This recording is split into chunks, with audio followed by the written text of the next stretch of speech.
So I'm Hannah Cates, and I'm absolutely delighted to be here with Volker. Volker Krohn is the director of Hoffman, Australia, Singapore, and have I missed any? Hoffman International as well. And I'm really excited to talk to you about an event that you have been putting on and that's been extremely successful. And it's called the Let Love Flow event. And I feel like it would be great to just kind of introduce why it was created in the first place, because I know that there's sort of two top reasons that people would come to this kind of event. Could you tell me a little bit more about what they Yeah, look, the first one is obviously what we do, and at the Hoffman process, we help people to stand more in the authority of their own knowing, understand more clearly what their emotional trigger points are, and to also look into how these trigger points and behavioral patterns came about through their family of origin and how they adapted themselves to it. So the Hoffman process in itself is also looking at human relationships, and particularly also the human relationships that the way we learned how to relate to other people, we learned that also from our caregivers. And so within the Hoffman process, there's a lot of intelligence, and that gets provoked for people how to actually manage their relationships in a much more eloquent manner. Now, then to always, sometimes, not always, people do it as a couple, sometimes they do, but mostly people actually do it individually. And then there's always the place of having to integrate what they have learned into their relationship. And so we also realize that not always both partners come and do it, but it is actually very useful for a couple to understand, to bring more emotional intelligence in it. And what I've noticed through my over 30 years of also private practice, working with couples as well as with individuals, but what I noticed that, and most couples make a mistake where they don't recognize there are actually three elements to a relationship. So there's me, there's you, and then there is the relationship.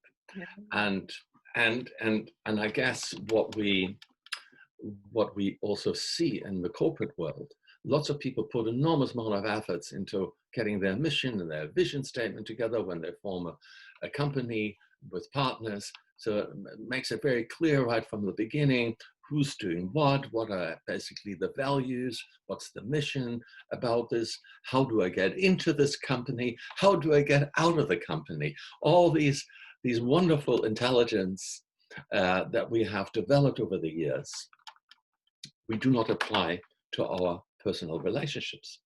So that's one of the reasons why we also put this on, to help people get that perspective, so they recognize also what does this relationship stand for. And that's a discussion that needs to occur between both partners. So is it about parenting? Is it about having fun? Is it about really enhancing one another? Is it about really learning? Is this a relationship maybe a cauldron for also personal transformation? There are different motivations that people come together. And it's important for people actually to talk about it, because sometimes unnecessary stress is being created in the relationship because they're at cross purposes. They think something else what the relationship has to deliver. So that's the one thing. Yeah, so they're not aligned. So when they become clear on those, they have Yeah, an understanding that the conflict is arising because they're not aligned within their values, their vision and their mission. that's exactly right. And then what I also noticed, because if they are not aligned, guess what? There's more opportunity for conflict.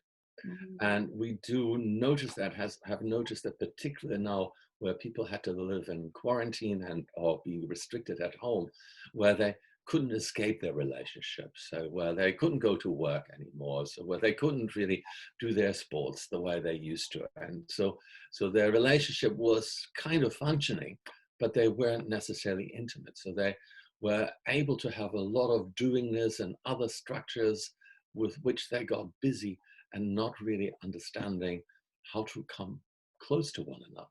Because if we are at cross purposes, then there's also more room for conflict. but conflict arises in any relationship. That needs to be, you may want to go for a coffee, and I feel like going for a walk. How do you negotiate that?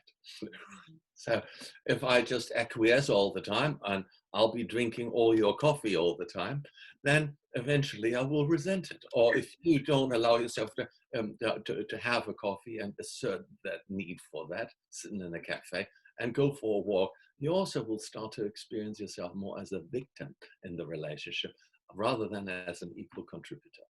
So what this Let Love Flow program is also about giving people a wonderful tool how to deal with conflict, how to actually go through all the different emotional steps that we need to presence ourselves to, and where we also need to let our partner give them the opportunity to become a benevolent witness to our own inner journey. So we become much clearer about what is my inside job and what is the job that actually needs to be worked on in regards to the interpersonal. Yeah, so powerful. So the main things that that you'd be going through the day is, number one is getting clear on sort of the fact that there's three people in the relationship, and it's the mission, the vision, and the values, and seeing whether they are in alignment or whether they're not. And then also conflict resolution structures based on equality and mutual responsibility. Yeah, because a lot of the time what people don't recognize, if you trigger me, for example, my reactivity is 100% mine to deal with.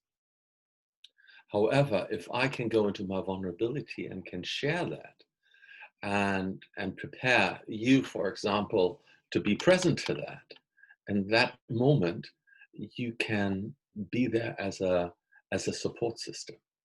And a lot of the time, we forget. At the beginning, we usually experience that, we fall in love, but then come all sorts of other issues that come in between. And if we do not make enough time to actually talk that through and really understand how we can bring love back, or just presence back to our partner's pain and suffering that may have nothing to do with us. So, and that is an important part, to recognize I am responsible for me. I'm responsible for the co-creation of the relationship, but I'm not responsible for my partner, the way they operate and the way they deal with their triggers. That's their job. And getting that clear is very powerful. Yeah, extremely powerful. And it creates like a dissolving of a reactivity, and creates space to be seen in your vulnerability and as yourself. And I think that's just a beautiful thing within a relationship context in itself. Mm-hmm. Yes. So Yeah. that's basically it in a nutshell. So I don't want to give too much away. No. It's one of those things that is really that we invite basically people to come who have done the process, or also who haven't done the process, or where maybe one of the partners have done it. So it's also a wonderful way for people who haven't done the process to be somewhat exposed to some of the technology and some of the insights that the process gives people. That sounds like such a great event. Thank you so much for sharing that. All right, you're welcome. Thank you.